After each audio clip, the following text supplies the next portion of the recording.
তো গাইস আমরা রেডি হয়ে গেছি, আমাদের এখানে একটা হরিনাম হচ্ছিল, সেখানে মেলাতে যাব বলে। আমাকে রেডি হয়ে কেমন লাগছে তোমরা কমেন্টে জানিও। আমি, আমার কাকা, কাকিমা আমরা সবাই বেরিয়ে পড়েছি মেলাতে যাওয়ার জন্য।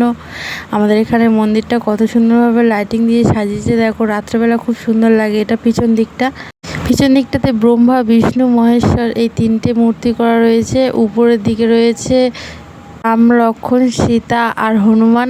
দেখো কত সুন্দর লাগছে, লাইটিং দিয়ে সাজিয়েছে মন্দিরটাকে। এই হরিনামটা আমাদের এইখানে আগে হতো, এখন ওই দিকটাই চলে গেছে, মানে একটু দূরের দিকে চলে গেছে।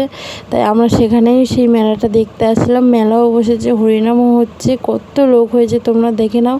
আমাদের এখানে দুটো হরিনাম হয়, আমরা খুব মজা করি এই হরিনামে। তোমাদের ওখানে তোমরা হরিনামে কেমন মজা করো তোমরা বলো।